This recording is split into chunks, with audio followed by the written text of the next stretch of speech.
The first thing that strikes you about this place is the sheer scale of the building. It's a ghost city with ghost apartments. All these homes have been sold, but no one's moved in. They built castles no one ever lived in, cities for millions that ended up echoing like tombs, whole towns swallowed by sand, drowned by the sea, or burned from beneath. The treasures belong to two sunken cities which were thought to be the stuff of myth. Here's our arts correspondent, Brenda Emanis. These places were meant to thrive until something went terribly wrong. From Arctic ruins to desert illusions, you won't believe how fast dreams collapsed. And when you hear why thousands fled Pryot overnight, you'll understand why no one ever went back. Number 20. Burj Albabas, Turkey. They wanted a luxury fairy tale. Instead, they got rows of empty castles. In 2014, the Sarot Group began building over 700 stone mini-palaces in Mudurnu, a town tucked between Istanbul and Ankara. Each one was styled like a French chateau, towering turrets and all. Prices? Between $370,000 and $530,000 per unit. The target market? Wealthy buyers from the Middle East. There were big plans: a shopping mall, thermal spas, even a movie theater, all powered by the region's hot springs, where underground water boils at over 150 degrees Fahrenheit. That's massive. These houses are supposed to have their own private baths of like thermal water. But by 2018, only about half the homes had buyers. Then, the economy tanked.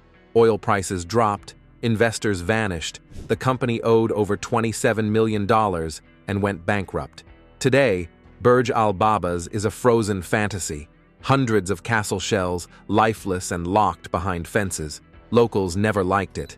Environmentalists hated the trees being cleared, and yet it still stands, haunting the Turkish countryside with dreams that never finished.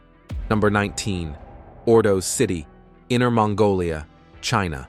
If Burj Albabas was a fairy tale interrupted, Ordo City was a mega dream that overshot reality. Built during the coal boom of the early 2000s, Kangbashi district in Inner Mongolia was supposed to be the crown jewel of China's modern expansion. Government officials poured in billions, planning a futuristic city for over 1 million people across 130 square miles.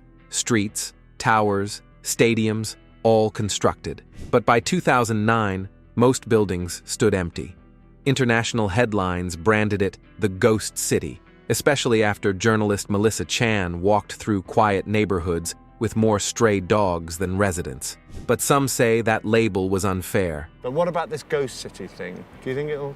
It needs some time, but the ghost will be gone. Author Wade Shepard called it a work in progress, and he had a point. By 2017, the population had reached over 150,000. But that growth came at a cost. Residents were often relocated government workers. Infrastructure quality was questioned. Some buildings cracked within years. Still, right now Kangbashi is alive. Sort of. There's a museum, a library, and a slow but steady climb in population. But it remains a city that sprinted before it could crawl. All shine, little soul. Number 18. Pryot, Ukraine. Then there's Pryot, not abandoned by economy, but by disaster. Built in the 1970s to house workers of the Chernobyl nuclear power plant, Pryot was a Soviet-model city. Nearly 50,000 people lived there, most of them young families. It had everything: schools, hospitals, shops, cinemas, and even an amusement park with a Ferris wheel scheduled to open on May 1st, 1986. But on April 26th, Reactor 4 exploded. The worst nuclear disaster in history unfolded 3 kilometers away. There has been a nuclear accident in the Soviet Union, and the Soviets have admitted that it happened. The eerie part? Residents weren't told right away. Evacuation only began 36 hours later. Buses arrived, families left, thinking they'd return in a few days. They never did. Today, Pryot is frozen in time. Chalkboards still have lessons on them. Toys lie on floors. Nature has crept in, reclaiming every window and wall. It's not just a ghost town, it's a time capsule. And with the rise of dark tourism and Chernobyl-themed media, it's become a symbol, not of abandonment, but of how fast everything can change. Number 17. Krakow, Italy. Some places fade slowly. Krakow, in southern Italy, crumbled inch by inch. Founded before the 11th century, the hilltop town stood 400 meters above the valley, protected by cliffs and crowned with noble palaces. It had universities in the 1300s, castles used as prisons, and homes passed down for centuries. But it couldn't outrun nature. A plague hit in 1656, killing hundreds. In the 1800s, farming failed, and over 1,000 residents fled to America. Then came the landslides. In 1963, faulty infrastructure caused the ground to slip. The football pitch had disappeared, and even the retaining wall that was meant to guard against landslides had gone. By 1980, after a flood and an earthquake, the town was abandoned for good, but it wasn't forgotten. Today, Krakow is famous in a different way, as a cinematic backdrop. From The Passion of the Christ to Quantum of Solace, it's a ghost town with Hollywood credits. And legends linger too, like the tale of St. Vincenzo's relic that refused to be stolen. "Take me home and give me music," a voice is said to have whispered. And every year, music still echoes through Krakow in his name. Number 16.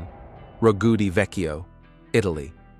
Like Krakow, Ragudi Vecchio clings to a cliff, but in this case, the Aspromonte Mountains. Founded around the year 1050, the village sat high above the Amendolia River. It was rugged, remote, and ancient. People spoke Greco, a dialect rooted in old Greek settlers.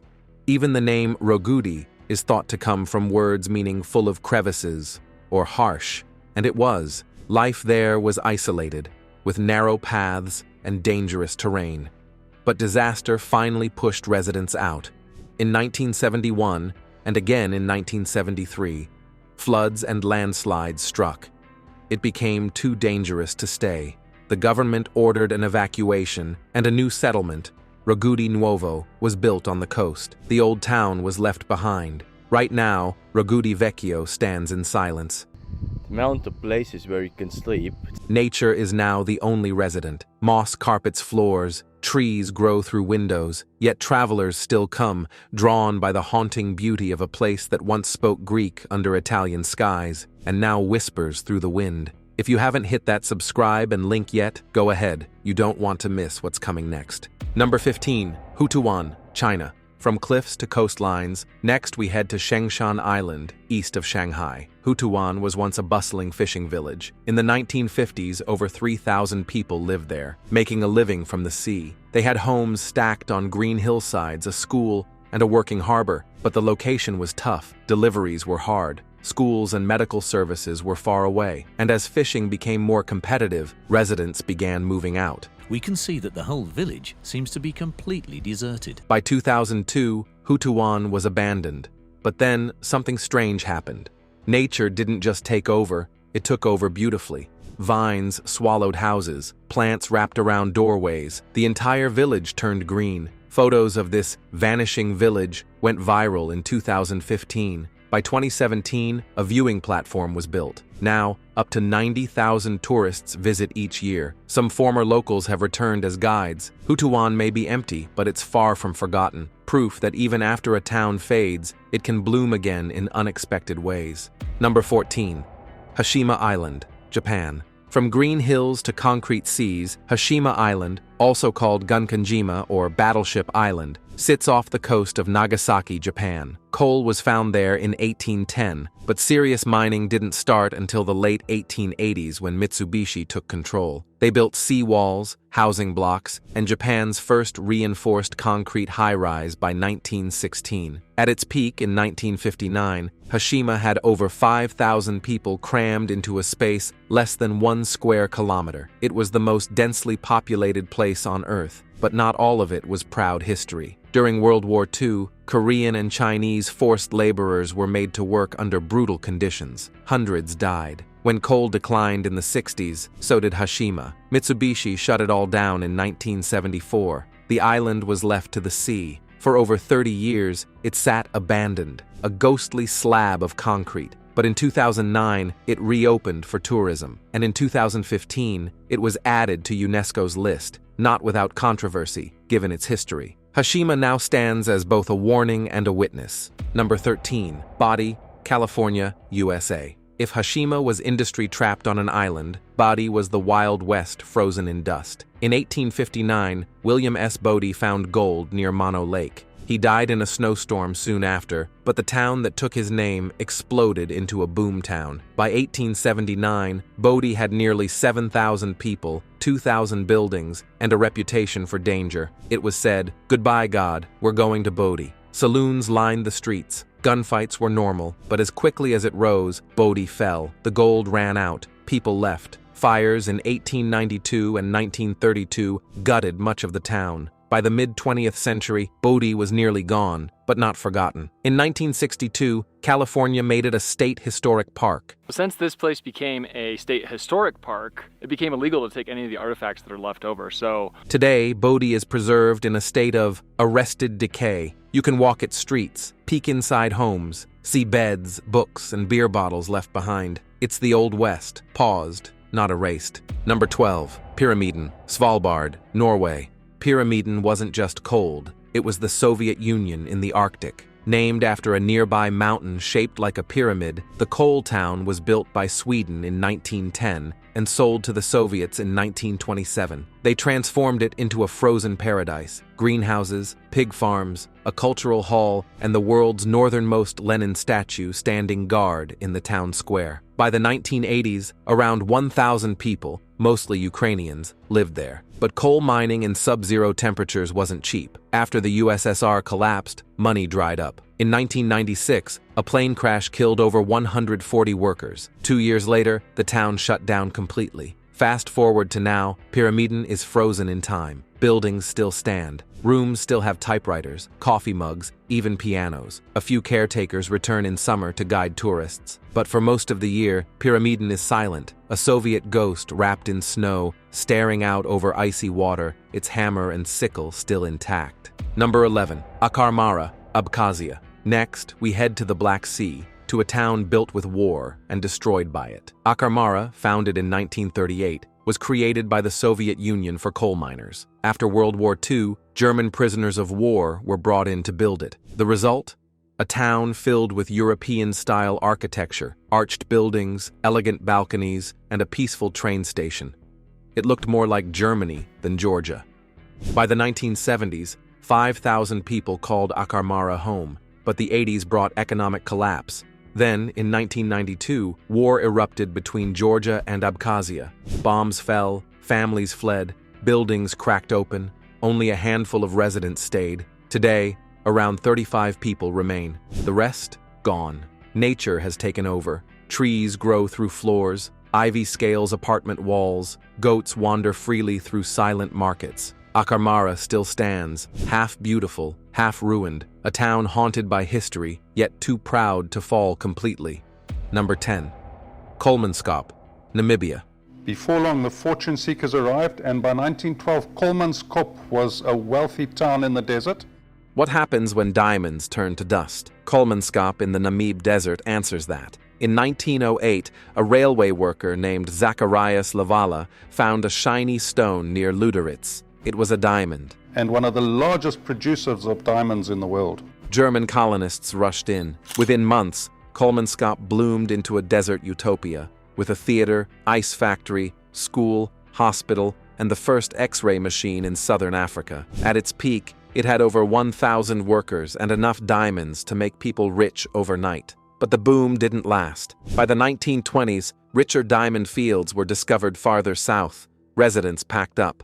By 1956, the town was deserted. The desert moved in. Sand buried homes. Wind howled through broken windows. Today, Coleman Scop is a photographer's dream. Ghost houses filled knee-deep with sand dunes, doorways half-swallowed, chandeliers hanging over emptiness. It's luxury and decay locked in the same room. Number 9. Goldfield, Arizona, USA. Now we're back in the American West, near the Superstition Mountains. Goldfield was born in 1892 after prospectors hit a gold vein. Within weeks, a town sprang up. Saloons, boarding houses, a school, a butcher shop, and over a dozen businesses lined the streets. At its peak, Goldfield had around 4,000 residents. But beneath the excitement lay a problem. The gold vein was unstable. By 1898, it collapsed. and with it, the town's dreams. The post office shut down, businesses vanished, Goldfield became a ghost. A post office was established in this mining settlement, officially turning it into a town. In the early 1900s, entrepreneur George U. Young tried to revive it, renaming it Youngsburg and opening new shafts. It worked, briefly. In the early 1900s, a prosperous businessman named George Young introduced modern mining equipment and decided to revive the mines. But when Young died in 1926, the town's second chance faded. For decades, Goldfield sat quiet. Then, in 1984, Bob Scoos bought the site and began restoring it using original blueprints and surviving structures. Now, it stands as a living museum. You can tour the old mines, hear gunfight reenactments, or grab a root beer at the saloon. Goldfield may have gone under twice, but it clawed its way back, not as a mine, but as a memory. Number 8. Calico, California, USA. Colorful hills, black and white endings. Calico got its name from the rainbow-colored rocks in the Mojave Desert. In 1881, silver was discovered. That kicked off a frenzy. 500 mines, over $20 million in silver pulled from the ground in just 12 years. At its height, Calico had saloons, hotels, a meat market, school district, and its own newspaper. By 1896, silver prices crashed. By the turn of the century, Calico was nearly empty. Then came Walter Knott, yes, the founder of Knott's Berry Farm. In 1951, he bought Calico and restored it, using old photos and local memories. In 1966, he donated it to San Bernardino County. Currently, Calico is a regional park, part theme park, part artifact. What is now a ghost town, ghost mine, theme park. Tourists walk wooden sidewalks once trodden by miners. You can still see the Silver King mine, where it all began. Calico didn't disappear. It just changed costumes. Number 7. Centriia, Pennsylvania, USA. Then there's Centralia, a town above fire. Founded in the 1860s, Centralia sat on top of one of the largest anthracite coal deposits in Pennsylvania. Mining thrived, but in May 1962, a fire broke out in an abandoned pit near the town dump. The flames found underground coal seams and never stopped burning. Efforts to put it out failed. By the 1980s, houses were sinking. Smoke poured from cracks in the street, and carbon monoxide levels rose dangerously. That's basically where the whole mine fire started, over in that area. The government stepped in. In 1983, $42 million was allocated to relocate residents. Most accepted. By 1992, eminent domain was declared. Right now, only a few families remain. Most of Centralia is gone, but the underground fire still burns. Some say it could smolder for another 250 years. The roads are cracked. The town's zip code was erased, but the fire still very much alive. Number 6. Kelso, California, USA. Kelso wasn't a mining town. It was a stop. Founded in 1905 as a siding along the Union Pacific Railroad, it was built because of nearby springs. Steam trains needed water, and Kelso had it. In 1923, a grand Mission Revival-style depot was built. It had hotel rooms, a telegraph office, and a lunchroom that served passing rail crews and passengers. During World War II, nearby iron mines fed the war effort, and Kelso's population swelled to 2,000. But after the war, diesel trains replaced steam. Mines closed. By the 1980s, the depot shut down. Kelso nearly vanished. But in 1994, the National Park Service took over. After a full restoration, the depot reopened in 2005 as the Mojave National Preserve Visitor Center. Today, you can walk through the same halls where railroad workers once rested, a quiet tribute to the town that fueled the rails. Number 5. Plymouth Monzerat. Some towns are erased by ash. Plymouth, capital of Monzerat, sat beneath the Soufriere Hills volcano, which had slept for centuries. In July 1995, it woke up.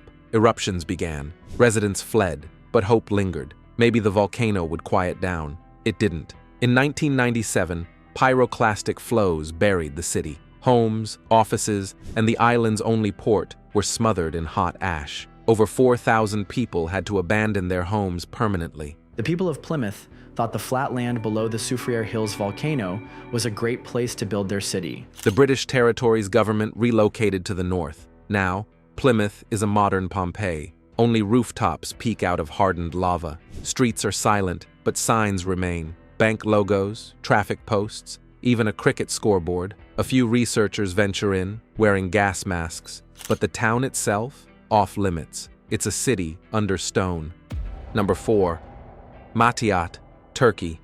Some cities die, others are simply forgotten, like Matiate. In 2020, during renovation work in the ancient town of Matiat, Turkey, construction workers broke into a cave. That one cave led to tunnels, and those tunnels led to rooms. Dozens of them. Historians soon realized what they had found: a massive underground city. You're now right inside Derinkuyu, the great underground city. Named Matiate, meaning City of Caves in ancient Assyrian, the site dates back nearly 2,000 years. So far, only 3% has been excavated, but what's been found is staggering. Synagogues, churches, homes, water wells, kitchens, storage chambers, even coins and tools from the 1st to the 6th century. Experts believe Matiate sheltered up to 70,000 people, especially early Christians and Jews escaping Roman persecution. Carved into soft Midyat limestone, the city was hidden for centuries. Some say it was purposely concealed, others think time just buried it. Either way, it wasn't lost, just waiting. Number 3. Heracles, Egypt. Speaking of forgotten, what about a whole city underwater? In 2000, French archaeologist Frank Gaudiot discovered something astonishing in Aboukir Bay, Egypt.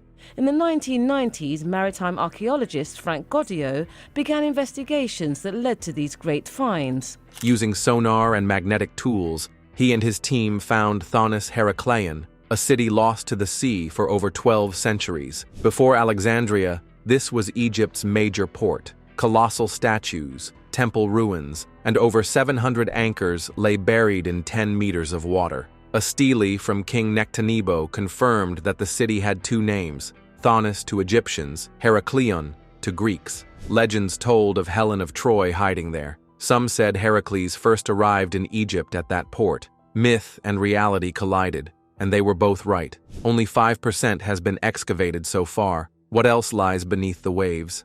Number 2. Oradour-sur-glane, France. Now we go to France. Not a ghost from nature, but from horror. On June 10, 1944, the SS came to the quiet village of Oridorsirlan. They rounded up the villagers: 205 children, 247 women, 190 men. The men were shot in barns. The women and children were burned alive in the church. Only one woman, Marguerite Rufanche, escaped. In the church, 350 women and children were burnt alive. After the war, France made a decision. The ruins would stay untouched. A new village was built nearby, but the original Oradour remains as it was: burned, broken, silent. Tourists walk through it, but nothing is sold there. No cafes, no shops, just memory, and a chilling reminder of how quickly peace can be torn apart.